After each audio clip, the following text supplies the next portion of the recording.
Hello everyone, and this is my review for Monday Night Raw on March the 20th, 2017, and it's really hard to say how you would want to view this show. They had an entire storyline narrative, at least for most of the show, based off of everything that happened at the beginning.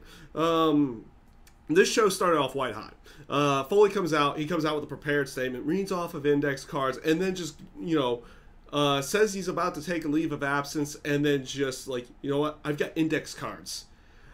10 minutes before I'm supposed to come out here, Triple H hands me index cards. That's what he goes off and says. Starts going off and everything. Eventually the mic keeps going out, so that's the narrative that, they're trying to cut his mic, all that stuff, so he can't say what he wants to say. This brings Stephanie out. Stephanie eventually runs down Mick Foley a little bit and fires him as well. So that's going to be how they write Mick Foley out of storyline until he's had his hip surgery and everything in that sense with rehabilitation and everything. But this brings out Sami Zayn. Crowd big pop, everything in that sense. Zayn goes off on Stephanie. Stephanie's kind of trying to brush it off and say, just go to the back and everything will be fine. And as you have that moment with Sami Zayn, it's like, you know what, that would be smart. We're not doing that. This brings out Samoa Joe. And Stephanie makes the match between Zayn and Joe that would happen right after that. And this is kind of the narrative throughout the entire night, because they do another segment after the Samoa Joe Sami Zayn match. Samoa Joe, of course, going up against Sami Zayn next. This match I felt was a little bit better than their pay-per-view match. It had the same ending with, Samoa Joe choking out Sami Zayn, though Sami does tap out this time to the match, but to the Coquina Clutch. But I felt like this one was a little bit better. They felt like they gave it more time. There was a little bit more energy behind it. Maybe that was because of the aspect of the crowd really getting into that entire first segment of the entire of the show and everything, and the pop that Sami Zayn got and everything to go along with it. The crowd was definitely into all of this. Up next, you had Mick Foley in a backstage segment. He was talking with Sami Zayn, saying his goodbyes. He eventually runs into basically a lot of the things that kind of represented him throughout his time. Like, he runs into Cesaro and Sheamus next, and they have a good talk and an embrace as they left, because he put them out as a tag team. They say, it's like, well, you believed in us, we didn't even believe in us at first, but you did, and it not working type moment. Then he runs into a few of the cruiserweight guys like TJ Perkins and Lince Dorado, and there's one other I forget off the top of my head. I wish they would have done a better job with the cruiserweight division. Then I would remember who the other person was in there. But he runs into them, says, "Don't worry, guys, you'll be all right." And then he runs in. After that, he runs into Bayley, the person that he brought up there. It was his thought process to bring Bayley up to Raw and everything. Of course, Bayley gives him a hug and everything in that sense, and that's where the narrative kind of gets started with some of those characters throughout the rest of the night. I'll talk about that in a moment, because he has a stare down with Triple H right afterwards, and of course Triple H has to get the final word in, and he basically is like, "Have a nice day," and walks off. And he gives it in that little condescending voice and everything in that sense to go along with it. And why do I say they kind of make this the narrative of the night?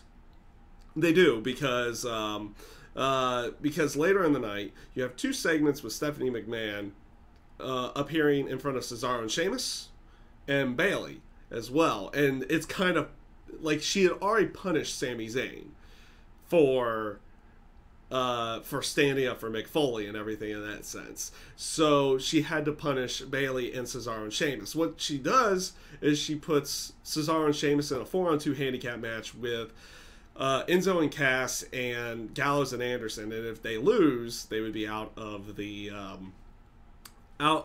triple threat tag team match for WrestleMania. That doesn't come to fruition. This match was actually a very short match, and it was also kind of used as a way again to champions kind of had a bad night on Monday Night Raw. We'll just leave it at that. A lot of the champions had a bad night on Monday Night Raw this week. Actually, all of them did, because with the exception of Goldberg, and Goldberg wasn't there.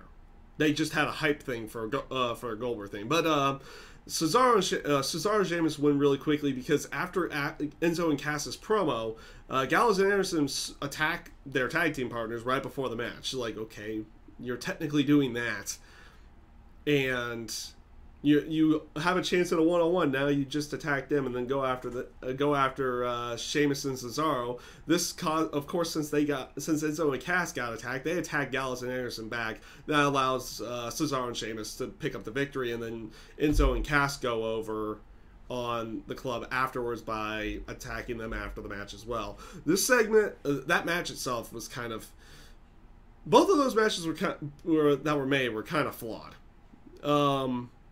Again, why attack Enzo and Cass? You have to just put up with them for a single match, and you get a one-on-one match instead of a triple threat. So logic is kind of thrown out the window on that one. The backstage segment with Bayley, obviously Bayley tries to stand up for herself a little bit, but Stephanie runs her down, does run down Bayley a little bit more, and puts her in a match with Nia Jax, where if Nia Jax wins, it becomes a fatal four-way. And she also makes it no disqualification. Again, this match fails certain logic. I liked the aspect of the one-on-one match between Bayley and Nia Jax. The fans did turn on it. It was kind of weird on that one. The fans did turn on this match. I felt like I watched it once and it was like, oh, I wonder why they're... I get the narrative that they're trying to tell, and it's not a bad narrative, but why are the fans kind of just going on it? So I was watching it again, and it seems like something happened in the crowd, and then the fans just like, yeah, screw it. We know where this is going. So they kind of just went in for themselves. I thought the match itself and the narrative that they were telling was good, though, again, they're making their champs look like chumps, where Bayley gets dominated for most of the match and gets a little bit of offense in, but then just eventually loses. So this put Nia Jax into the match. And again, they've been rumoring this being a fatal four-way for a while. So I think they could have done a better job of getting this to a fatal four-way than waiting till 2 weeks before WrestleMania to officially make it a fatal four-way. They could have done this, and then they could have put the narrative about that. And the other aspect of this match that was logically flawed was the aspect that Sasha Banks and Charlotte were just backstage watching on televisions. It's a no DQ match. This giant person wins. She wins. She gets into the match as a fatal four-way. Why doesn't Sasha and Charlotte, in this case, even though Charlotte doesn't like Bayley in the terms of storyline, why aren't they trying to stop Nia from getting in the match? Though they do something subtle with Sasha here. She was kind of smiling when Nia won and had destroyed Bayley. Again, I think they're trying to use that as a way of more subtle heel turning Sasha down the road here, somewhere down the line. But again, like, logic flawed. You want to keep it triple threat. Why add another person in there? Again, I think that was kind of why they turned on the segment as well. With the cruiserweights, you had TJ Perkins going up against the Brian Kendrick. This match was rather short. Brian Kendrick going over, and they are continuing this whole aspect of Brian Kendrick teaching lessons to Akira Tozawa. This time, he pulls the ultimate dick move. He pulls a pretty dick move here. He got Akira Tozawa's passport to prevent him from being in the country. First of all, if he wasn't in the country, how did he get his passport? Because I think even to get out of the country, you need your passport in some way, shape, or form. So technically, he would still be in the country at that point. Again, a little bit flawed, but I like it. I like where they went with it. Again, Kendrick trying to teach lessons to Akira Tozawa in some way, shape, or form. The match itself, like I said, was a rather short one. Wasn't much of anything. Up next, you also had Austin Aries going up against Tony Nese. This was a good match. I liked the match with Austin Aries and Tony Nese. I didn't get to see the one on 205 Live. I don't get to watch that on a weekly basis as much as I probably want to. But I felt they did a rather good job with this match, and it came off rather well. Or actually, there's no buts about this one. This was just a good match. I liked it. It was an enjoyable match between both of them. Neville comes out after the match to start seemingly to just cut a promo, and I love how Austin Aries just like, I don't have an exclusive interview with you. He's still trying to play off the whole journalist type side of everything, even though he's on the wrestling side. Both of them cut a promo. I enjoyed the promo between both of them. I thought this came off rather well. And of course, Austin Aries eventually taking the serious route at the end, saying that he's going to dethrone the king of the cruiserweights and end this facade, as Neville just kind of goes away in the end. Actual words I think he said for it was that not only will you'll be getting in the ring with someone on your level, you're going to be getting in the ring with someone above your level in that sense, for what Austin Aries says to Neville. And I thought that came off rather well. It was a rather well done segment with everything, and I like what they're doing with the cruiserweights here. Well, I like what they're doing with Austin Aries and Neville, and I like the aspect of a one-on-one match going into the pay-per-view. I think this one could be a good match if they decide to give it some time. They are continuing with this with the Emma promos again. At this point, it's a running gag. I think it's almost like a running gag.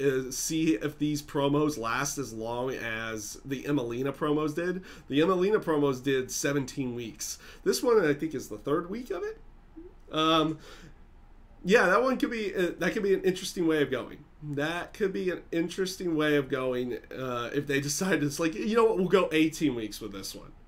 Why not? It's just a running gag of when Emma's going to actually be on the show. And honestly, I think at that point it's probably going to end up hurting Emma in the end, because I don't think too many people are going to end up taking her too seriously in the end now, even though she's going back to a gimmick that people are kind of wanting more than they wanted that Emelina gimmick with her. But we'll see how everything goes, and let's see what they decide to do with this. If they make it the running gag, then Emma's kind of screwed at that point. If not, then maybe there's a chance. Who knows what they're going to go with everything here. Up next to talk about, you also have Dana Brooke going up against Charlotte.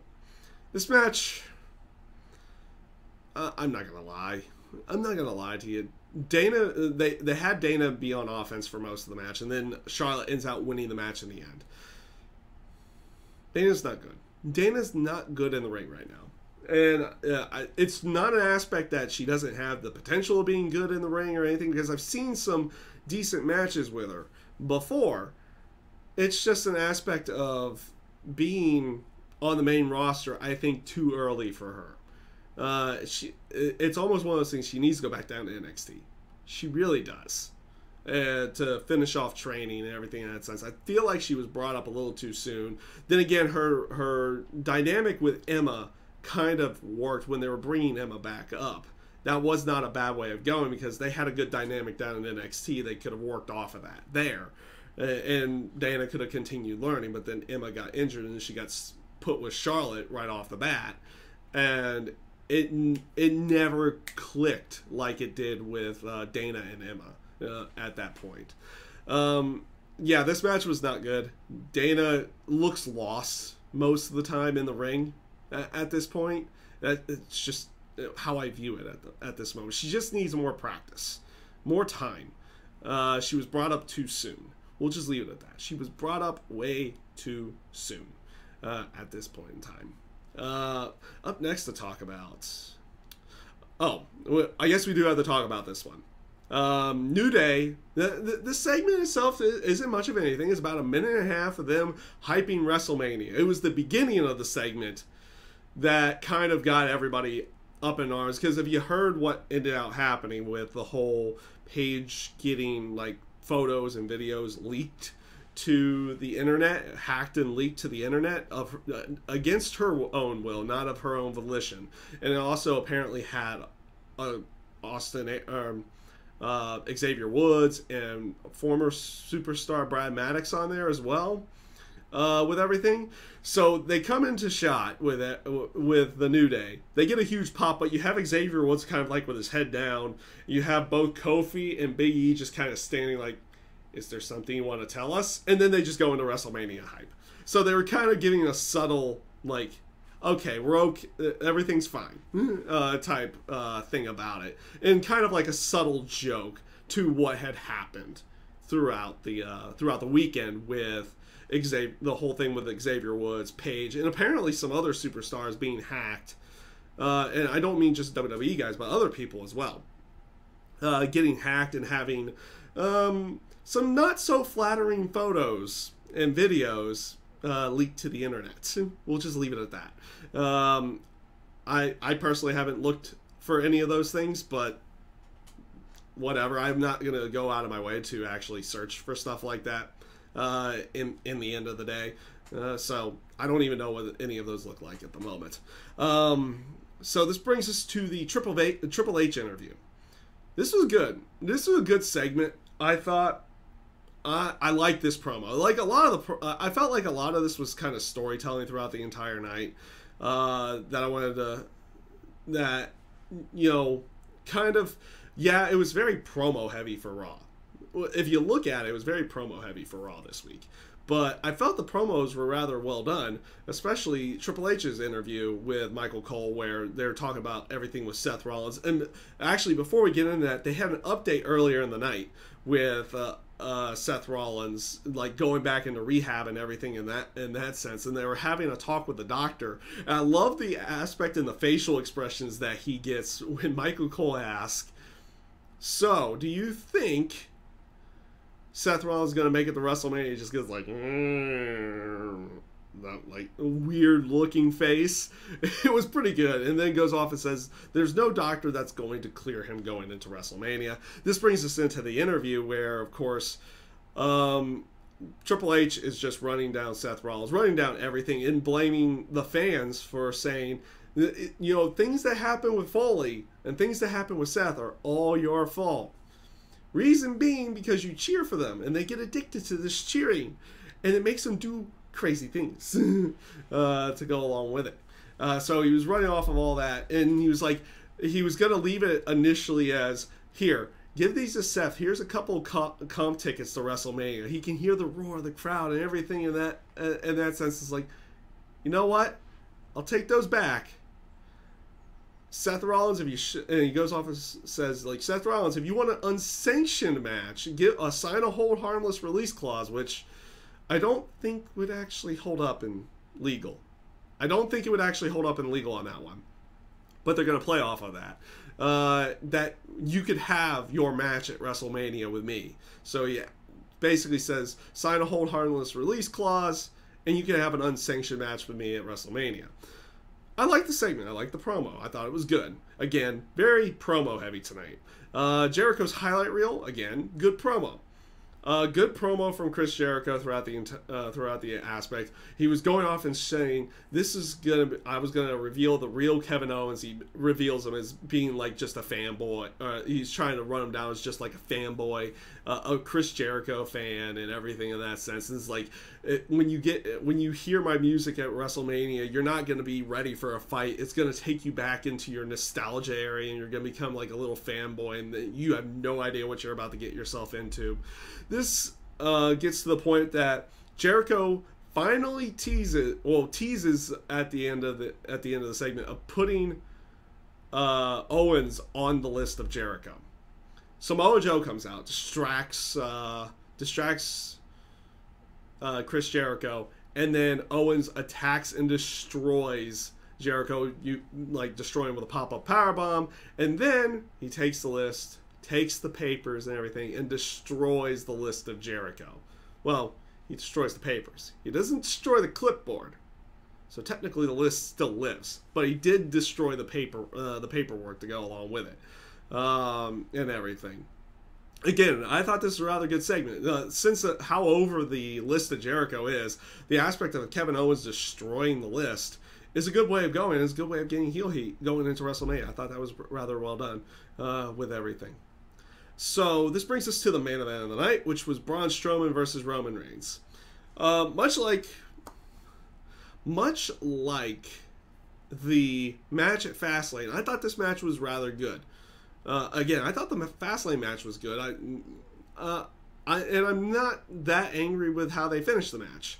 This week they did a little bit differently, and I feel like they have subtly buried Braun Strowman, which is kind of weird because they've done so well of building him up. As Roman Reigns is about to go for the spear at the end of the match, Undertaker's gong goes off. Undertaker appears in the ring. Between him and Braun Strowman, he turns around and just chokeslams Strowman out of the ring. But then Undertaker turns around and immediately gets speared by Roman Reigns. So that's how they finished off the entire episode of Raw. Well, the finish was basically it's like Roman Reigns, looking at Undertaker is like, this is my yard now, and kind of walks off. As he walks off, Undertaker sits up. And of course, crowd goes nuts. Everything in that sense, like that, and they're kind of playing it off as like, okay, one spear is not going to be enough for Roman Reigns to beat the Undertaker in their match at WrestleMania. Again, I thought the match between Braun and Roman was pretty decent. Again, but it's so weird how they built up Braun Strowman to be this monster and everything in that sense. You figured they would have done something going into WrestleMania with him being up there, but it kind of feels like they've taken him down a notch. And it's probably because they're going to put him in the Andre the Giant Memorial Battle Royal, because he doesn't have a one-on-one match. If you think about that now for WrestleMania, they've done so much to build him up. It's like you're almost like, why did they not build him to a one-on-one match with someone at WrestleMania where someone finally beats him or something in that sense, or he goes over? It's kind of weird where they decided to go with this with Braun Strowman. The stuff with Undertaker and Roman, I didn't mind. I still don't feel like Undertaker should be facing Roman Reigns at WrestleMania, but then again, at that point, who would be facing Roman Reigns at this juncture in time then to go along with it? I guess they could have continued on with the Braun Strowman storyline at that point to have him have a one-on-one. But again, they decided to go with the Undertaker here, which makes people lead to believe it's like, okay, they're going to use Undertaker to put over Roman or something in that sense. Who knows where they're going to go with this? There's like the rumors like, oh, he's going to be heel, he's going to be face, he's going to be this, he's going to be that. We're just going to kind of see where the story leads. At this point, Roman comes off a little heelish. They might try to turn him heel. I don't think so, but you never know. In that case, like, he comes off a little bit heelish in some of these matches, or not just in the matches, just in his actions. Matches, he's kind of just like his typical I hit you, I'm being a badass inside the ring type thing. But in his interactions, in his facials, and his promos, he's kind of subtly heelish. And now, granted, that's because he's going up against The Undertaker. No one's booing The Undertaker. They tried that with Brock Lesnar, and it didn't work. Then again, that was Brock Lesnar, though he was technically face at that time. In technical terms, Brock was face when he was facing The Undertaker at... not at WrestleMania, but at SummerSlam and then at Hell in a Cell with everything. He was technically a face, but he was also technically not. Like, it was Brock being Brock, basically. But overall, this week's Raw, I don't think it is as bad as people are saying it was. Because they definitely put a decent narrative throughout. If you look at the narrative that they put out there, yeah, it's with Stephanie going over and everything in that sense, like, oh, they've done this before, but it's an aspect of she fires Foley at the beginning of the night, and she's getting her revenge this week on all the people that supported Foley with everything. And also the continuation with Undertaker and Roman Reigns, and I like the stuff that they did with Austin Aries and Neville. Austin Aries and Tony Nese's match I thought was a good match in the night, and I think they did a good job of telling narrative. I think it was just on an aspect of, oh, because Stephanie was going over so much, and not too many people like Stephanie in any way. Like, it's almost getting to the point that they want Stephanie off television with a good chunk of the fans. And honestly, that's probably her playing her role perfectly at this point. I felt the narrative that they were telling throughout the night was rather well done. The stuff with Seth Rollins and Triple H was well done. Stephanie trying to get getting pretty much causing payback towards anyone who supported Foley throughout the night was pretty well done as well. I feel like they could have done a better job of getting Nia Jax into the women's title match for it being a fatal four-way, or at least setting it up sooner rather than 2 weeks before, because now, like I said, that women's title match feels like there's no other narrative outside of Stephanie doesn't want Bayley having the title, so all these people are in there type feel, and you have the subtle narrative, if you're recognizing it, between Sasha kind of beginning to turn to more heelish tactics and everything in that sense. But overall, like I said, I thought the narrative was pretty good throughout the night. This Raw, it wasn't a very good Raw by any stretch of the imagination, but I don't think it's as bad as I was initially thinking it was, and as bad as what I've seen so far in the terms of people's responses to this show. So, with that being said, that is my review this week for Monday Night Raw. I thank you guys for watching, and I hope you have a great day.